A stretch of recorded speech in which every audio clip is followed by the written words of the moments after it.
주 예수 그리스도 이름으로 하나님 말씀 증거하겠습니다. 마가복음 9장 1절부터 8절까지 말씀을 봉독하겠습니다. 마가복음 9장 1절부터 8절까지 말씀 봉독하겠습니다. 또 저희에게 이르시되 내가 진실로 너희에게 이르노니 여기 섰는 사람 중에 죽기 전에 하나님의 나라가 권능으로 임하는 것을 볼 자들도 있느니라 하시니라. 엿새 후에 예수께서 베드로와 야고보와 요한을 데리시고 따로 높은 산에 올라가셨더니 저희 앞에서 변형되사 그 옷이 광채가 나며 세상에서 빨래하는 자가 그렇게 희게 할 수 없을 만큼 심히 희어졌더라. 4절 이에 엘리야가 모세와 함께 저에게 나타나 예수로 더불어 말씀하거늘 베드로가 예수께 고하되 라비여 우리가 여기 있는 것이 좋사오니 우리가 초막 셋을 지태 하나는 주를 위하여 하나는 모세를 위하여 하나는 엘리야를 위하여 하사이다 하니 이는 저희가 심히 무서워하므로 저가 무슨 말을 하는지 알지 못함이더라. 7절 마침 구름이 와서 저희를 덮으며 구름 속에서 소리가 나되 이는 내 사랑하는 아들이니 너희는 저희 말을 들으라 하는지라. 8절을 같이 읽어보겠습니다. 문득 둘러보니 아무도 보이지 아니하고 오직 예수와 자기들 뿐이었더라. 우리가 살다 보면 괴롭고 힘든 일들이 너무 많아서 세상 살 맛이 안 나는 때가 많습니다. 그리고 사는 것이 너무 고달프고 힘이 들다 보니까 인생살이가 이런 것인가, 이렇게 고생해가지고 무슨 낙을 본다고 이렇게 참 노심초사하고 힘들게 살아야 되나, 이런 생각이 들 때마다 참 죽지 못해 산다, 이런 말을 하는 사람도 있습니다. 사람이 그렇지만은 뭔가 앞날에 희망이 보이면 좋은 미래가 확실하면 오늘의 이 어려움, 고통, 슬픔, 좌절, 절망, 불안, 이거 얼마든지 이길 수가 있습니다. 문제는 미래가 확실하지 않다는 것입니다. 그리고 앞날에 전개될 일이 불안하고, 그리고 또 뭔가 앞으로도 계속해서 어려운 일만 있을 것이다, 이 생각이 되면 사실 오늘의 어려움과 고통, 이것을 이겨낼 수가 없습니다. 문제는 앞날에 대한 소망입니다.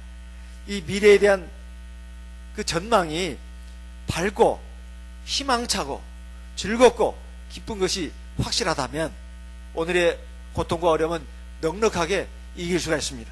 오늘 우리에게 주신 말씀은 우리가 잘 아는 말씀입니다.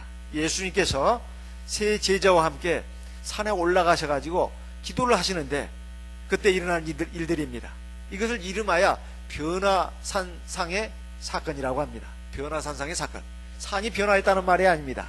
예수님이 변화했다는 뜻이에요.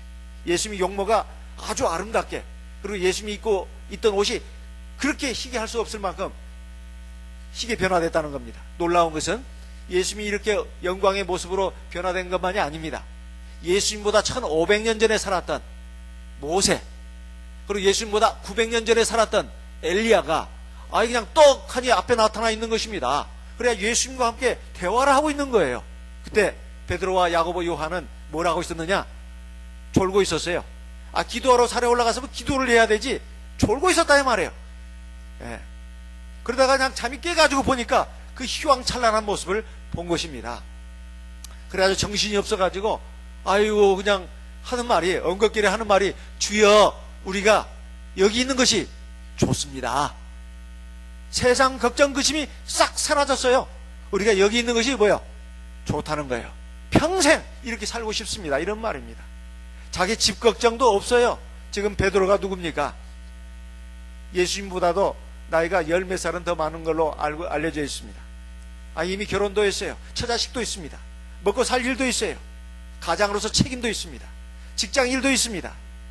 세상 살아갈 일이 이건 보통 일이 아닙니다. 예수 믿고 따랐다 해가지고 현실적인 문제가, 육신적인 문제가 해결된 게 아니다 이 말이에요. 육신적인 문제는 그대로 있다 이 말이에요. 집안 문제, 먹고 살 문제, 직장 문제, 돈 벌 문제, 가장으로서 책임, 이게 왜 없냐 이 말이에요. 그런데도 베드로가 한 말은 다른 게 아닙니다. 우리가 여기 있는 것이 좋습니다. 우리가 집을 3개를 짓고 싶습니다. 자기 집 짓겠다는 말이 없어요. 하나는 예수님을 위해서, 하나는 모세를 위해서, 또 하나는 엘리야를 위해서 초막셋을 짓고 싶습니다. 너무나 황홀하고 감격스럽기 때문에 그런 말이 엄격결에 나온 겁니다. 엄격결에.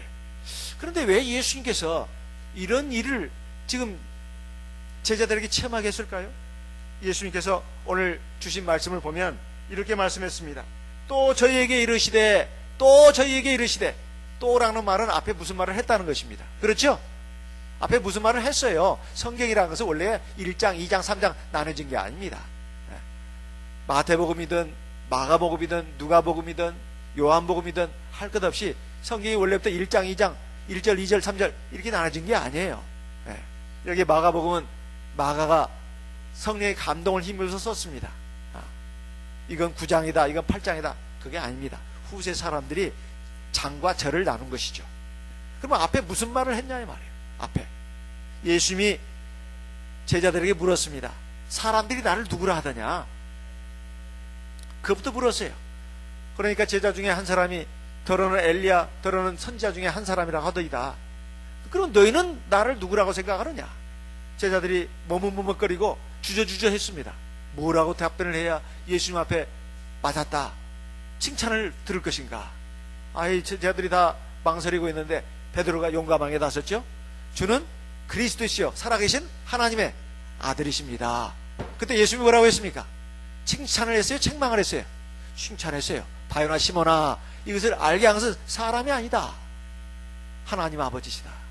내가 너에게 천국 열쇠를 줄 것이다. 그리고 너를 교회의 반석으로 삼을 것이다. 네 이름은 앞으로 시몬이라고 하지 말고 베드로라 해라. 베드로는 반석이라는 뜻입니다. 너에게 천국 열쇠를 줄 것인데 누구든지 그 열쇠를 거치지 않고서는 하나님 나라에 들어갈 수 없다. 아주 엄청난 복을 주셨습니다. 칭찬을 하시면서. 그때로부터 예수님이 말씀하셔서 비로소 뭐라고 했죠?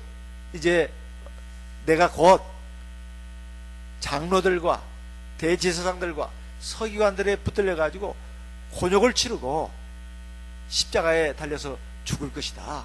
그렇지만은 3일 만에 부활해서 너희들과 먼저 갈릴리로 갈 것이다. 그때 제자들이 박수를 치면서 환호했습니까? 아니면 막 예수님 앞에 그러면 안 된다고 했습니까? 그러면 안 된다고 했어요. 누가 그랬죠? 제일 먼저 앞장선 사람이 또 누구야? 베드로였죠. 주님! 막 주님을 꾸짖었습니다. 안 돼요, 안 돼. 그건 안 됩니다. 막 그러면서 막 주님을 꾸짖듯이 얘기를 했어요. 절대로 이런 일이 일어나면 안 됩니다. 우리가 지금 누굴 바라보고 나섰는데, 그래도 나중에 주님이 이 나라의 왕이 되시면 장관 자리라도, 국회의원은 그만두고라도 장관 자리라도 하나 좀 얻고 평생을 좀 호강하면서 살라고 했더니만 주님, 그게 말이 되는 소리예요? 말도 안 되는 소리예요. 하면서 주님을 막 꾸짖으면서 막 말했죠. 이게 예수님이 뭐라고 했습니까? 사탄아, 내 뒤로 물러가라. 네가 하나님의 일을 생각지 않냐고 사람의 일을 생각하는구나. 그러면서 주님이 또 이어서 하신 말씀이 뭡니까? 사람이 만일 온 천하를 얻고도 자기 목숨을 잃으면 무슨 소용이 있겠느냐? 사람이 무엇과 자기 목숨을 바꾸겠느냐? 누구든지 나를 따르라고 오려거든 자기를 부인하고 자기 십자가를 지고 나를 좇을 것이니라.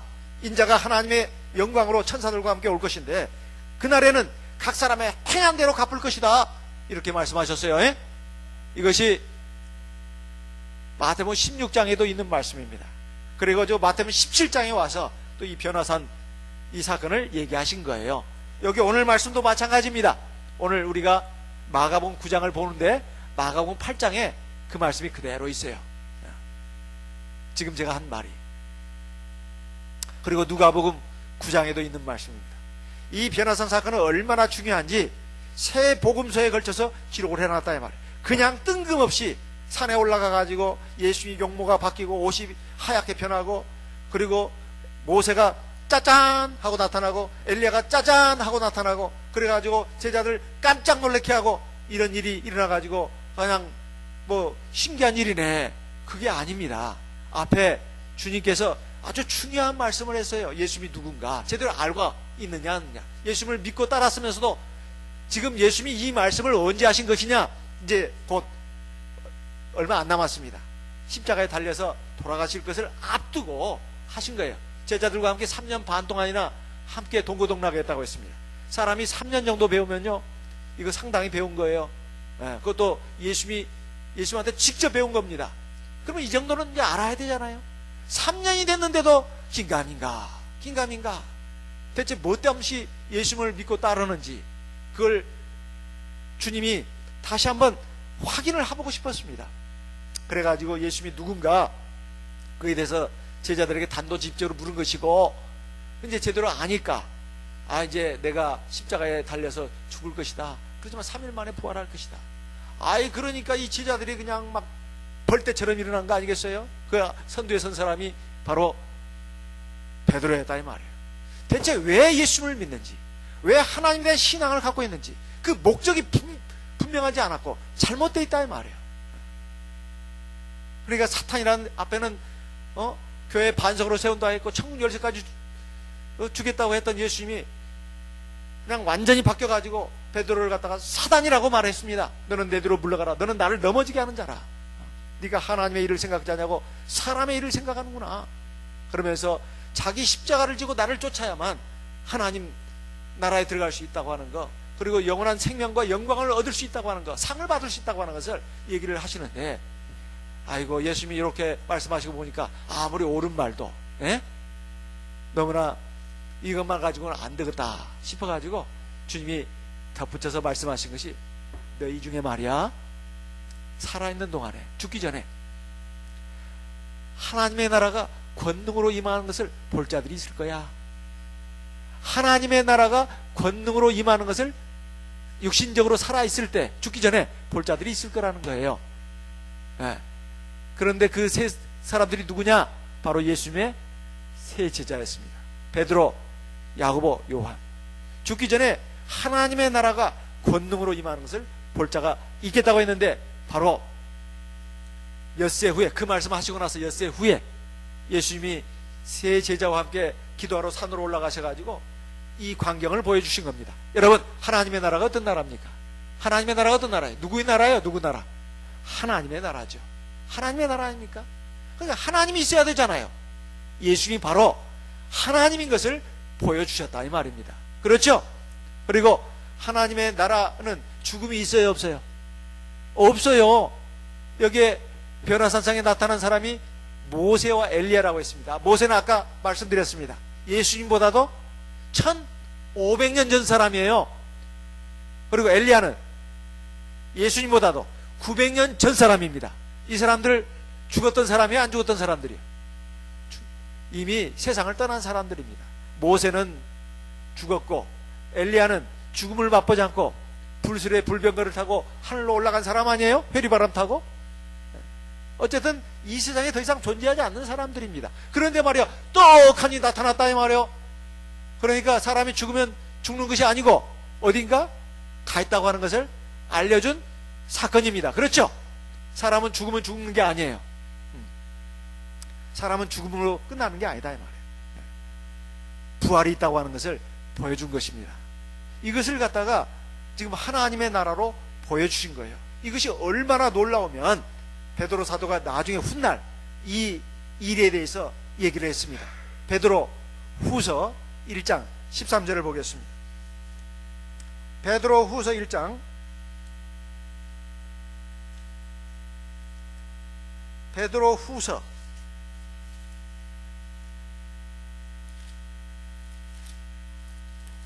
1장 13절, 내가 이 장막에 있을 동안에 너희를 일깨워 생각하게 함이 옳은 줄로 여기노니 이는 우리 주 예수 그리스도께서 내게 지시하신 것 같이 나도 이 장막을 벗어날 것이 임박한 줄 알미라. 이 장막이라고 하는 것은 이 세상에서 사는 그 삶을 말합니다. 이 세상 장막집에서 우리가 지금 살고 있는데 내가 이 장막집을 떠날 때가 다 됐다. 그래서 내가 꼭 너희들에게 꼭 일깨워주고 싶은 게 있어. 자, 16절부터 우리 같이 한번 읽어보겠습니다. 베드로 후서 1장 16절부터 같이 읽어보겠습니다. 우리 주 예수 그리스도의 능력과 강림하심을 너에게 알게 한 것이 공교에 만든 이야기를 좇은 것이 아니요, 우리는 그의 크신 위엄을 친히 본 자라. 지극히 큰 영광 중에서 이러한 소리가 그에게 나기를, 이는 내 사랑하는 아들이요 내 기뻐하는 자라 하실 때에 저가 하나님 아버지께 존귀와 영광을 받으셨느니라. 자, 이것은 변화산상에서 일어났던 일을 갖다가 베드로 사도가 지금 또 얘기하고 있는 겁니다. 우리가 예수님이 이 세상의 권능으로 임하신 것, 그리고 강림하신 것을 갖다가 우리가 교묘하게 지어낸 얘기가 아니다. 우리는 주 예수의 영광을 친히 본 사람들이다. 그리고 베드로와 야고보와 요한이 우리가 여기 있는 것이 좋사오니 초막 셋을 짓게 해주십시오. 하나는 주님을 위해서, 하나는 모세를 위해서, 하나는 엘리야를 위해서 짓고 싶사오니 허락하여 주시옵소서 했을 때 그때 하늘에서 음성이 났다고 하지 않았습니까? 이는 내 사랑하는 아들이요 내 기뻐하는 자니 너희는 저의 말을 들어라. 그때 제자들이 이렇게 보니까 예수님과 자기들 밖에는 없었다 이 말이에요. 그러니까 아주 황홀한 그 체험을 갖다가 여기에서 말씀하고 있습니다. 18절 같이 읽어보겠습니다. 베드로 후서 1장 18절 같이 읽겠습니다. 이 소리는 우리가 저와 함께 거룩한 산에 있을 때 하늘로서 나옴을 들은 것이라. 예수님이 용모가 변화하고 옷이 하얗게 바뀌고 또 예수님보다 1500년 전의 사람, 900년 전의 사람이 나타나서 대화를 하는 것을 본 것뿐만이 아니고 하늘에서 나오는 음성까지도 들었다고 지금 얘기하고 있습니다. 이것이 뭐냐 이 말이에요. 하나님의 나라다. 하나님의 나라가 원래는 저 세상 끝날 이후에 우리에게 펼쳐질 나라입니다.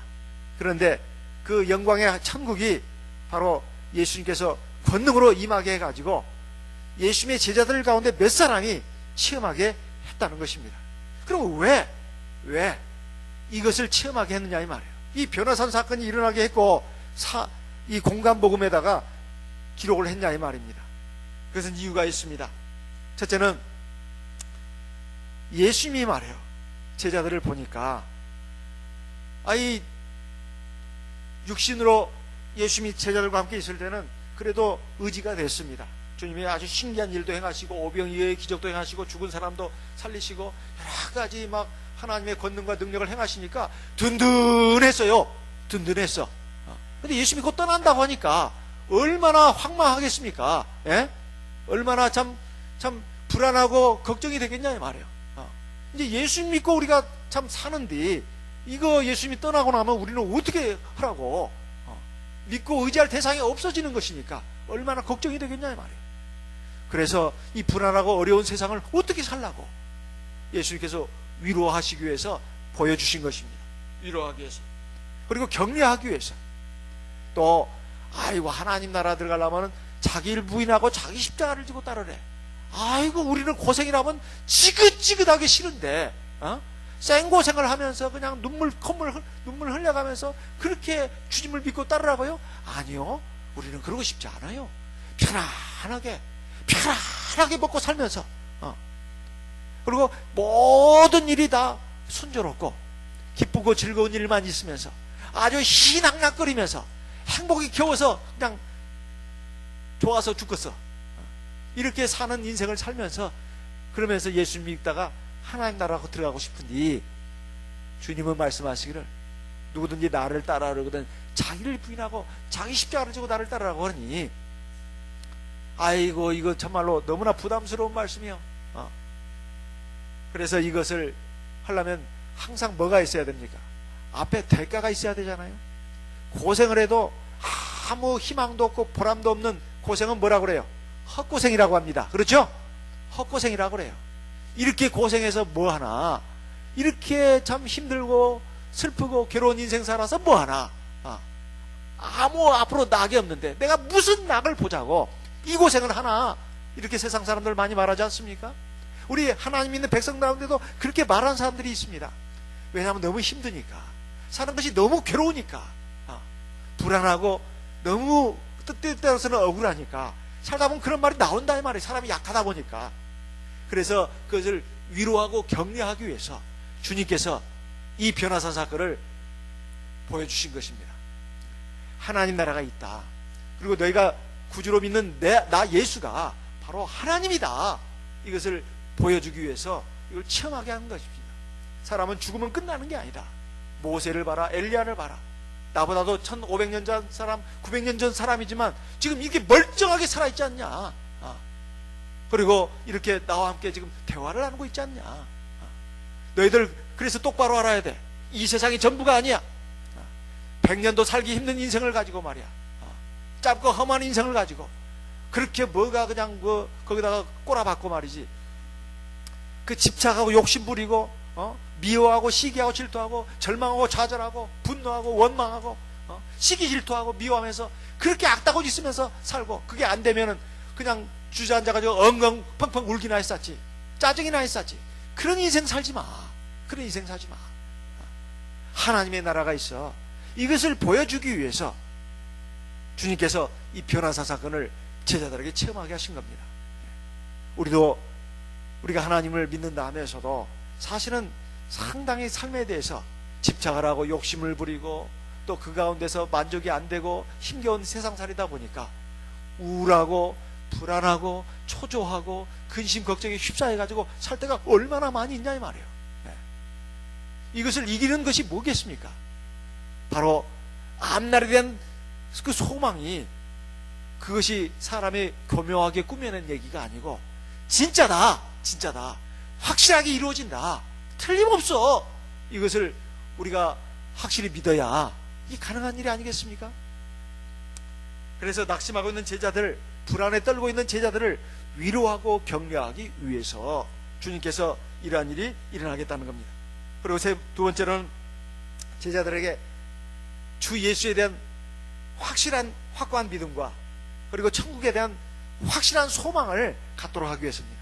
주 예수를 믿어도 확실하게 믿어. 그리고 주 예수를 통해서 우리에게 주어질 하나님 나라 천국이 이건 확실한 거야.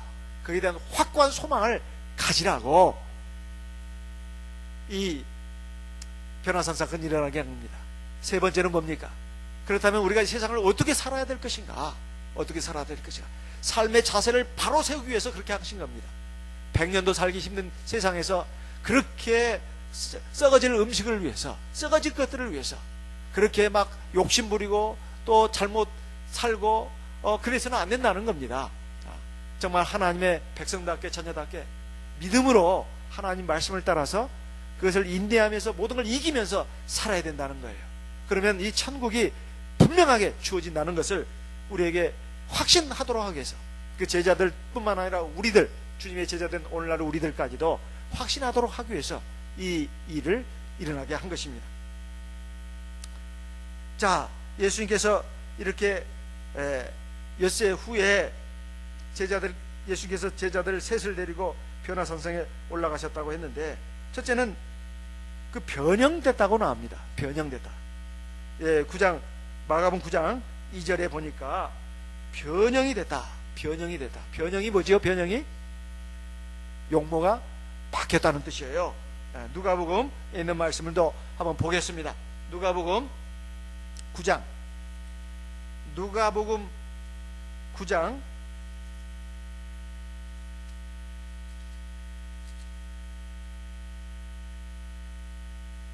29절, 누가복음 9장 29절 같이 한번 읽어보겠습니다. 누가복음 9장 29절. 기도하실 때 용모가 변화되고 그 옷이 휘어져 광채가 나더라. 자, 뭐가 변화됐다는 거예요? 뭐가? 용모가 변화됐다는 거예요. 자, 그래서 이것은 주님이 사람의 몸을 입고 이 세상에 오셨지만은 본래 하나님이시라는 것을 나타낸 겁니다. 그렇죠? 이것은 용모가 바뀐 게 아니라 하나님의 본모습을, 주님의 본모습을, 정체를 드러낸 거예요. 주님 보통 사람이 아닙니다. 바로 하나님 그분이셔요. 빌립보서 2장 5절에 보면 너희 안에 이 마음을 품으라 곧 그리스도 예수의 마음이니 그는 근본 하나님의 본체시나 하나님과 동등됨을 취할 것으로 여기지 아니하시고 오히려 자기를 비어 종의 형체를 가져 사람들과 같이 되었고 자기를 낮추심에 십자가에 복종하셨다. 죽기까지 복종하셨다. 이렇게 말씀하고 있습니다. 예수는 본래 하나님의 본체라는 겁니다. 그리고 요한복음 1장에 보게 되면 예수님이 어떤 분인가 하는 것을 우리에게 이렇게 말씀하고 있습니다. 요한복음 1장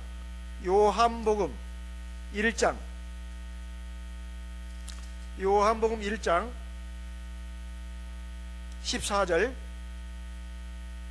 말씀이 육신이 되어 우리 가운데 거하심에 우리가 그의 영광을 보니 아버지의 독생자의 영광이요 은혜와 진리가 충만하더라. 18절 같이 읽어보겠습니다. 요한복음 1장 18절 같이 읽겠습니다.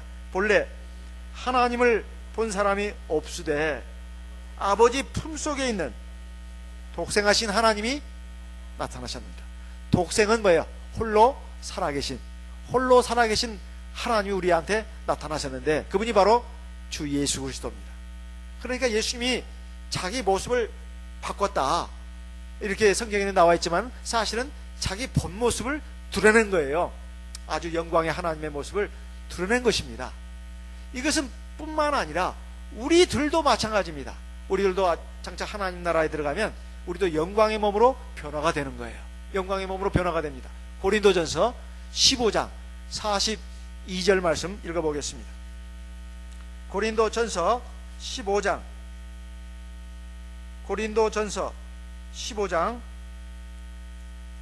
42절 같이 읽어보겠습니다. 고린도전서 15장 42절 같이 읽겠습니다. 죽은 자의 부활도 이와 같으니 썩을 것으로 심고 썩지 아니할 것으로 다시 살며 그랬습니다. 49절 또 읽겠습니다. 고린도전서 15장 49절입니다. 같이 읽겠습니다.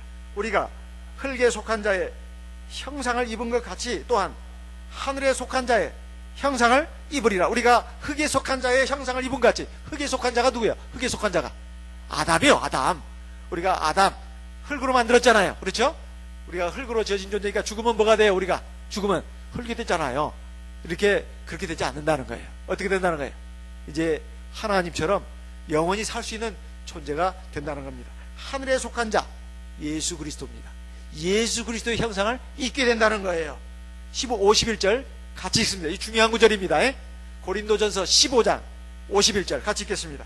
보라 내가 너희에게 비밀을 말하노니 우리가 다 잠잘 것이 아니요 마지막 나팔에 순식간에 호련히 다 뭐 한다고요? 변화한다고 했어요. 변화가 뭐예요? 아까 변형과 같은 말이에요? 틀린 말이에요? 같은 말이에요. 우리의 모습도 어떻게 된다고요? 변화돼요. 아니 나는 참 얼굴이 되게 못생겼어. 다 눈도 작고 키도 작고 그냥 매주가 그냥 그 끈이 떨어져가 뚝 떨어져가지고 그냥 사람이 발 놓고 지나간 정도로 내가 그렇게 못생겼어. 이렇게 말하는 사람이 있습니다. 가끔 가다 보면 잘 그렇게 못났다고. 이건 성형외과에 가서 아무리 뜯어 고쳐도 이건 근본 판때기가 잘못돼가지고 소용이 없어. 걱정하지 마세요. 하나님 나라 갈 때는 완전히 아름다운 모습으로 바뀌니까. 지금 아무리 그냥 뜯어 고쳐봐야 소용없어요. 하나님 나라에 갈 때 하나님이 아름답게 바꿔주시니까 걱정하실 이유가 없다 이 말. 이렇게 아름다운 모습으로 다 변화시킨다는 것입니다. 52절 같이 읽어보겠습니다. 나팔 소리가 남의 죽은 사람이 썩지 아니할 것으로 다시 살고 우리도 변화하리라. 뭐 한다고요? 변화하리라. 썩지 아니할 것으로 다시 살고. 이거 부활입니다. 다시 썩거나 죽거나 그러지 않아요. 다시 산다 이 말이에요. 그리고 변화한다는 거예요. 살아나는데 옛날에 그 못난이 모습으로 내가 부활하면 어떡해요? 걱정 다 붙들어 두실 뿐만 아니라 뻥 차버리셔요. 다시 살아나는 것뿐만 아니라 영광의 모습으로 변화한다는 거예요. 영광의 모습으로 변화한다는 거예요. 빌립보서 3장 20절 21절 말씀도 보겠습니다. 빌립보서 3장 20절 21절, 빌립보서 3장 20절 21절 같이 읽어보겠습니다. 빌립보서 3장 20절 21절 같이 읽겠습니다. 오직 우리의 시민권은 하늘에 있는지라 거기로서 구원하는 자 곧 주 예수 그리스도를 기다리노니 그가 만물을 자기에게 복종케 하실 수 있는 자의 역사로 우리의 낮은 몸을 자기 영광의 몸의 형체와 같이 이렇게 하시라. 우리의 뭘요? 우리의 몸을, 우리의 마음, 정신을, 그게 아니고 우리의 뭐야? 낮은 뭐야? 몸을 그랬습니다. 우리의 낮은 몸을, 낮다고 하는 것은 비천하다 이 말이에요. 천하다 이 말이에요. 우리의 비천한 몸을 예수님의 영광의 몸의 형체와 같이 변케 하신다. 변케가 왜요? 변화시킨다는 말이죠. 그래요, 안 그래요? 세상에 보면 미인들도 많고 미남들도 많습니다. 하나도 부러울 거 없어요. 하나도 부러울 거 없어요. 나는 참말로 송중기만 보면은 열등감 느껴. 뭔 놈의 송중기야. 송혜교만 보면 참말로 열등감 느껴. 그럴 필요 없어요. 미남도 미인도 나중에 나이 들면 별거 없습니다. 그래도 미남 미인들은 나이 들어도 이쁘던데요? 참말로 진짜 정신 나간 소리 하고 있어. 누가 나이 많은 그 할아버지 할머니 그 미남 미인들을 좋아합니까? 별로 좋아하지 않아요. 사람의 인품을 보고 그 사람의 덕성스러운 그 모습을 보고 우리가 감동을 받는 것이지, 나이가 들어가지고도 계속 그냥 외모 타령이나 하면은 이건 말이 안 되는 소리입니다. 나이만 들어서 할 것이 아닙니다. 젊었을 때부터 그렇게 해야 된다. 세상에 말이요, 미남 미인도 말이요, 미남 미인도 죽으면 어떻게 되죠? 죽으면 쪼글쪼글해져요. 우리 시체가 돼. 자, 세상에 있을 때 미남이고 미인인데 죽는 순간 말이에요, 그냥 부패가 시작되고 이제 며칠 후에 무덤 파보면 어떻게 되죠? 끔찍해서 볼 수 있어요, 없어요? 끔찍해서 못 봐. 항상 그걸 생각하시기 바랍니다. 아이고, 저거 죽으면 저 아무것도 아닌데, 죽으면 아무것도 아닌데, 저게 쪼그랄 그냥 해골바 가지가 되는데, 예. 지금 아무리 잘생기고 이쁘고 막 호리호리하고 그냥 키도 훌쩍 크고 죽어봐요. 그 뼈다가만 남고 살은 말라붙어가지고 말이야 미라 송장이 되는데, 아이고 예뻐 죽건데 가서 뽀뽀도 좀 해주고 손도 잡아주고 할 사람이 있을까요, 없을까요? 없이요. 아무리 미남 미녀라 해도 죽음과 동시에 뭐가 돼요? 해골이 돼요, 해골이. 예. 송장이 된다 이 말이에요. 예. 그 모습을 생각해 보시기 바랍니다. 그래서 젊었을 때 이쁜 것들, 잘난 것들 하면서 미워하거나 식질도 할 필요가 없어요. 나 자신을 보면서 한심스러워하고, 난 거울도 보기 싫어. 내 얼굴, 거울을 보면 내가 깜짝 놀래. 내가 이렇게 못생겼나 하고. 그럴 필요도 없습니다. 거울 보면서 그냥 좋아 죽겠어. 내가 이렇게 잘났나? 이쁜가?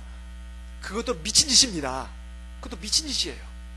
잘나고 이쁘고 어쩌고 간에 다 죽으면 그냥 송장이 되는 거예요. 송장이. 그것이 불과 그냥 몇십 년 사이에 일어난 일입니다. 그래야 안 그래요? 그리고 젊은 사람 죽어요, 안 죽어요? 죽어요. 죽음과 동시에 영안실에 그대로 둘 수 있습니까, 없습니까? 없어요. 빨리 어떻게 해야 해요? 화장을 하든지 빨리 처치해야 합니다. 왜? 썩으니까. 썩으니까. 그러면서 막 그냥 수분이 빠져나가면서 그냥 피골이 상접하면서 그 아름다운 미모, 그리고 그거 그냥 순식간에 사라집니다. 순식간에 사라져요. 근데 세상에서 무슨 그렇게 용모를 가지고 그렇게 뻐기거나 아니면 열등감 느끼거나 둘 다 잘못된 거예요. 용모 가지고 막 지나치게 신경 쓰는 사람도 잘못된 것이고, 용모 가지고 또 너무나 우울증에 빠졌다고 그러고 그것도 잘못된 것입니다. 중요한 것은 속의 영혼입니다. 속의 영혼이에요. 그리고 마음입니다. 정신이고 인격이다 이 말이에요. 그게 그 사람의 모습입니다. 외모는 사실은 불과 몇십 년 동안 영혼을 담고 있는 뭐예요? 영혼을 담고 있는 꼴이에요. 얼굴이 어디서 온 건지 아십니까? 얼굴이? 얼을 담고 있는 꼴이라는 뜻이에요. 예? 꼴이 뭐예요? 꼴까봐가 있는 꼴, 모양이라는 뜻이에요. 모양 틀을 갖다가 꼴이라고 합니다. 그 꼴이 어떻게 생겼지? 꼴은 모양과 틀을 꼴이라고 해요. 사람의 얼은 혼입니다. 혼. 얼이 들어있는 꼴이라 이거예요. 꼴. 얼이 들어있는 틀이라는 뜻입니다. 그러니까 사람에게서 중요한 것은 얼입니다. 얼은 우리 영혼의 순수한 한국말이에요. 한국어예요. 사람의 영혼이 들어있는 그 그릇이라는 뜻이에요. 그릇. 틀이라는 뜻입니다. 사람에게 영혼이 중요한 것이지 이 틀이 중요한 게 아닙니다. 틀은 사고를 당하면 그냥 박살이 납니다. 병이 들면 완전히 얼굴은 그 시커멓게 푸르게 떠버립니다. 죽으면 완전히 그냥 해골바가지가 되는 거예요. 그 꼴이 뭐가 중요하냐 이 말이에요. 골이 중요한 것이 아니라 골이 중요한 것이 얼이 중요합니다. 얼이. 사람의 영혼이 중요하다 이 말이에요.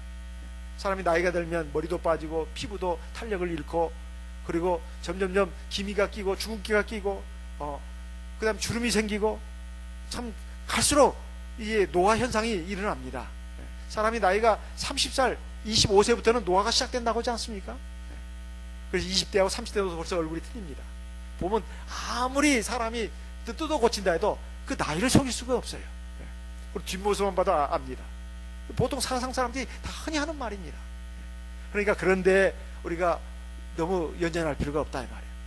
하지만 사람이 살아가는 동안에는 얼굴도 씻고 또 단장도 하고 해야 합니다. 이건 예의니까 그런 정도는 괜찮습니다만은 너무 거기에 이렇게 해서는 안 됩니다. 또 하나 얼굴뿐만 아니라 우리가 가지고 있는 타이틀도 마찬가지입니다.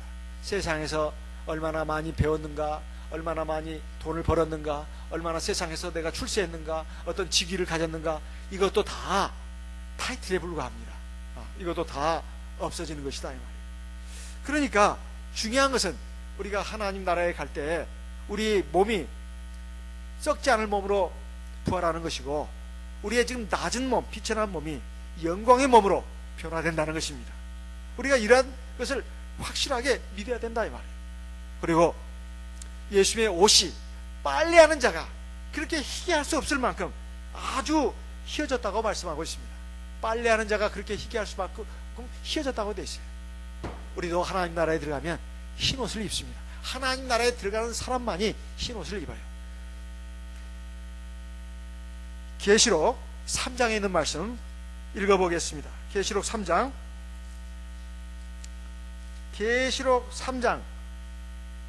4절 5절 같이 읽어보겠습니다.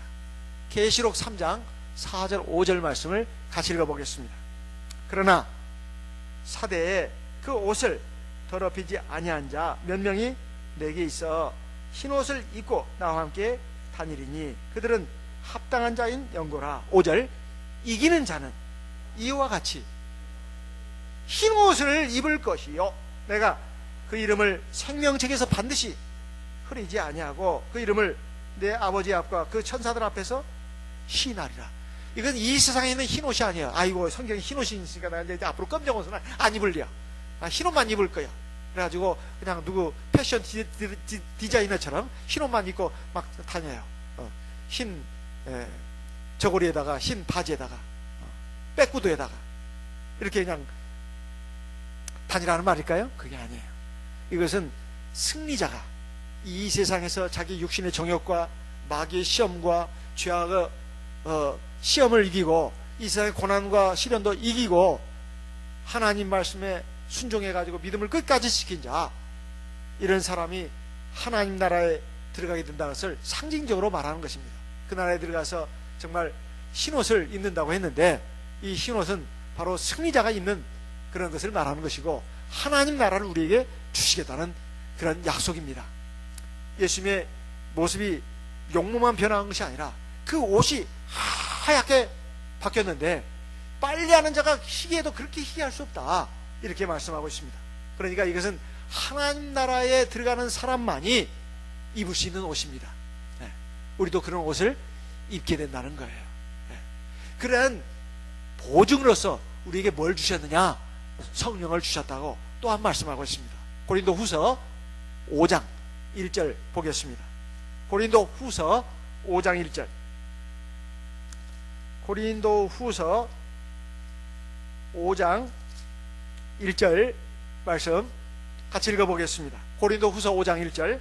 만일 땅에 있는 장막집이 무너지면 하나님께서 지으신 집 곧 손으로 지은 것이 아니요 하늘에 있는 영원한 집이 우리에게 있는 줄 아나니. 2절 과연 우리가 여기 있어 탄식하며 하늘로부터 오는 처소로 덧입기를 간절히 사모하노니. 5절 같이 읽어보겠습니다. 5절 곧 이것을 우리에게 이루게 하시고 보증으로 성령을 우리에게 주신 이는 하나님이시니라. 자, 이 세상에 있는 장막집, 땅에 있는 장막집, 이것은 우리의 육신도 가리키는 것이고 세상에 있는 우리의 삶의 모든 것을 가리키는 그 상징적인 말입니다. 이것이 무너지면 하늘에 있는 장막집이 우리에게 주어질 걸 온다, 이렇게 안다 했습니다.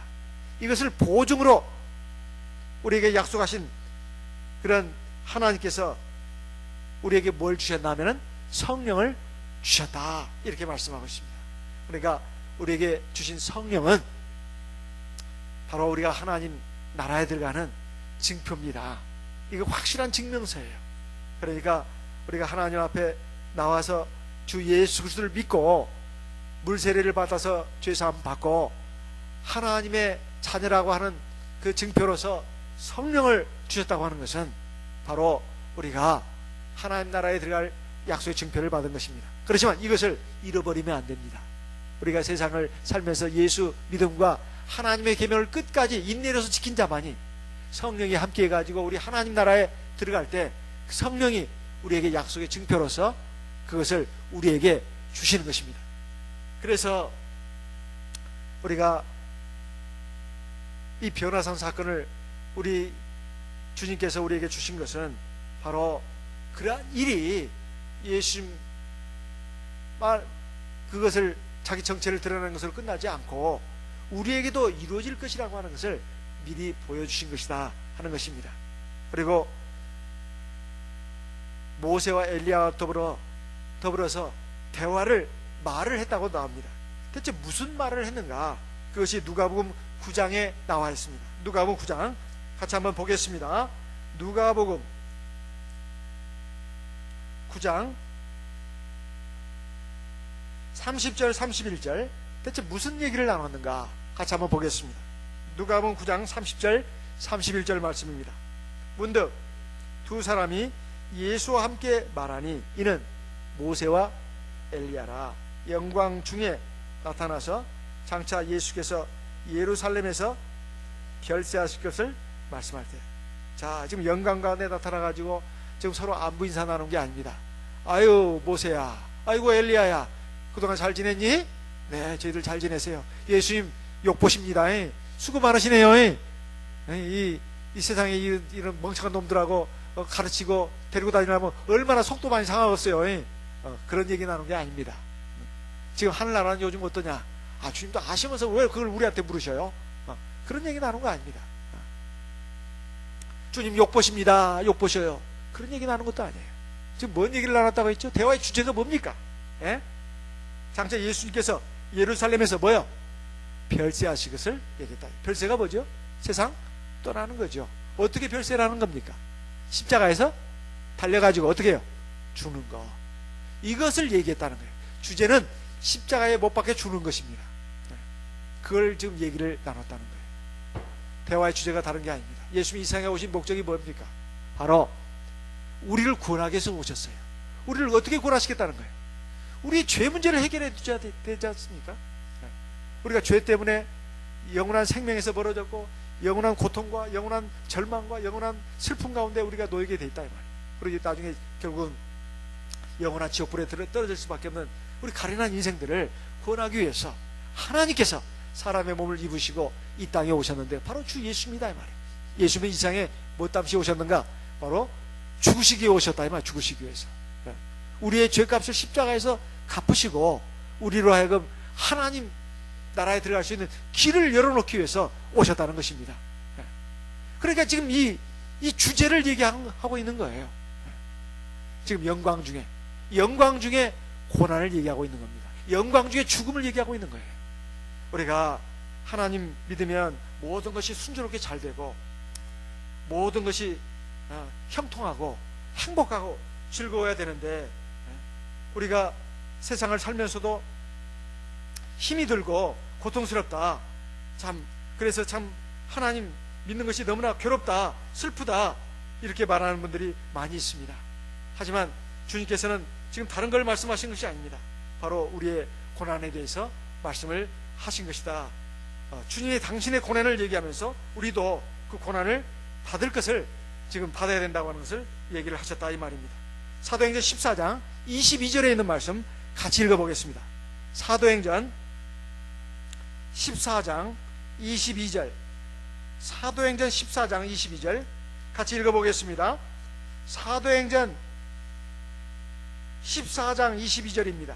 제자들의 마음을 굳게 하여 이 믿음에 거하라 권하고, 또 우리가 하나님 나라에 들어가려면 많은 환난을 겪어야 할 것입니다. 아이고, 하나님 나라 들어가는 건 좋은데 저는 세상에서 고생하고 살고 싶지 않아요. 그건 자기 생각입니다. 우리가 하나님 나라에 들어가면 이 세상에서 어떻게 한다고요? 많은 뭐요? 환난을 겪어야 돼요. 환난이 뭐예요? 환난이 고생이죠. 그렇죠? 고생하고 안 좋은 일도 괴로운 일도 우리가 많이 겪어야 된다는 뜻입니다. 저는 하나님 백성인 것도 좋고 하나님 믿고 하나님 나라 천국에도 가고 싶지만 세상에서 고생 같은 거 안 하고 싶어요. 실패는 안 보고 싶어요. 슬픈 일을 안 겪고 싶어요. 그 자기 생각입니다.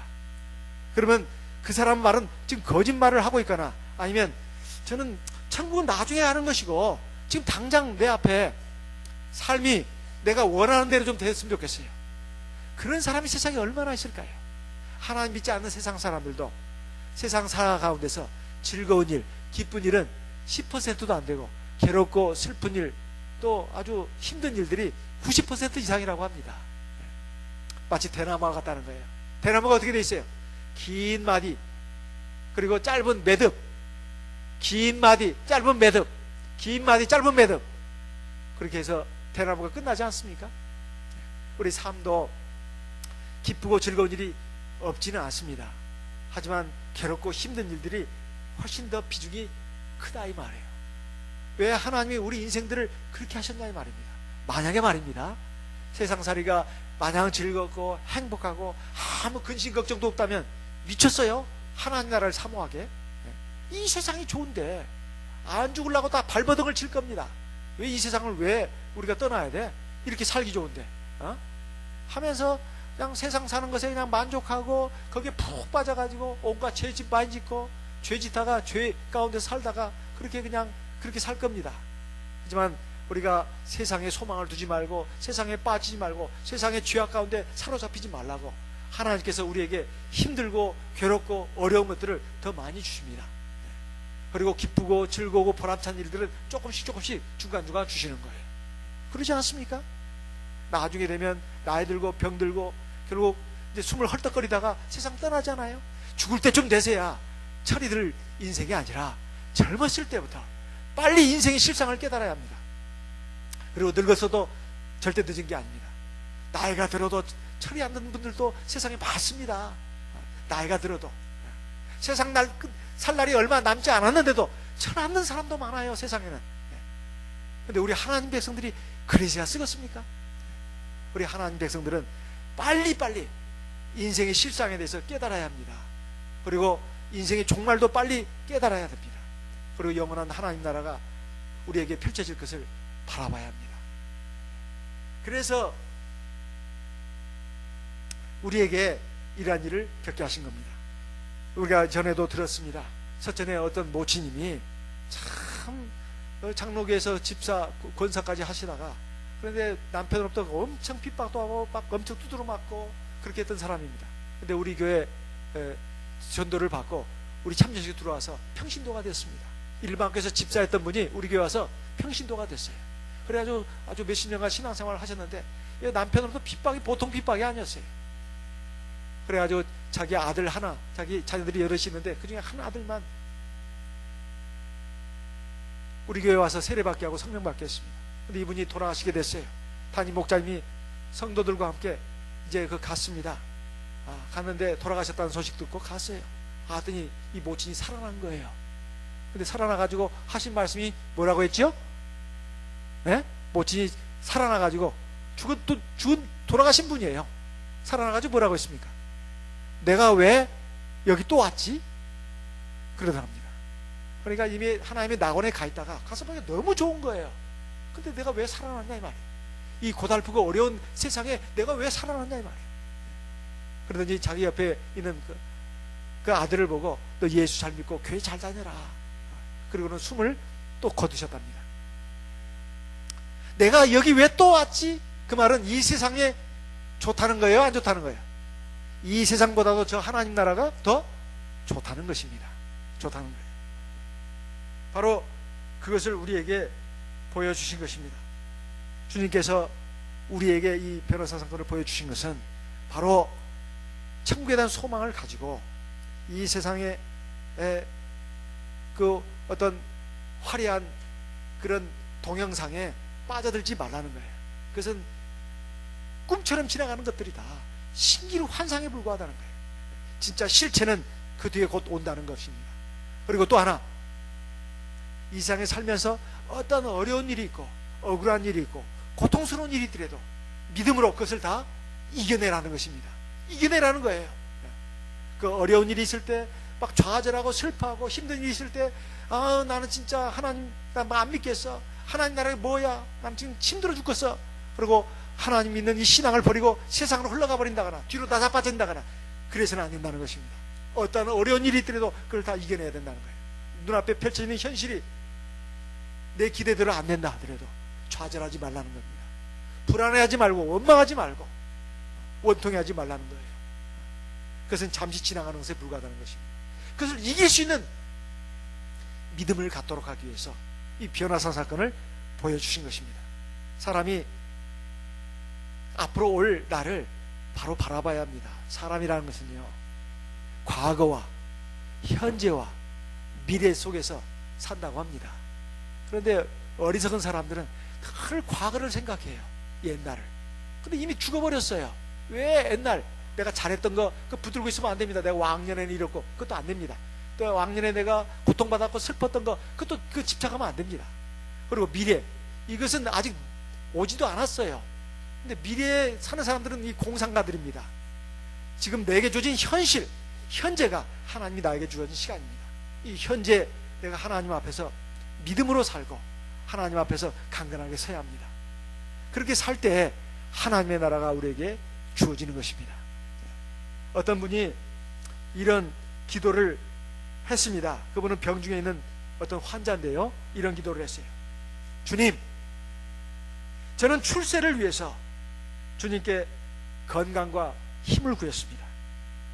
하지만 주님은 저에게 순종을 배우라고 나약함을 주셨습니다. 주님, 저는 위대한 일을 하고 싶어서 건강을 청했습니다. 하지만 주님은 저에게 보다 큰 선을 이루게 하시려고 저에게 병고를 주셨습니다. 주님, 저는 행복하게 살고 싶어서 부귀를 청했습니다. 하지만 주님은 저에게 지혜로운 자가 되도록 가난을 주셨습니다. 주님, 저는 만민이 우러러 존경하는 되고 싶어서 명예를 청했습니다. 그러나 주님은 저에게 저를 비참하게 만드셔서 주님만을 필요로 하게 해주셨습니다.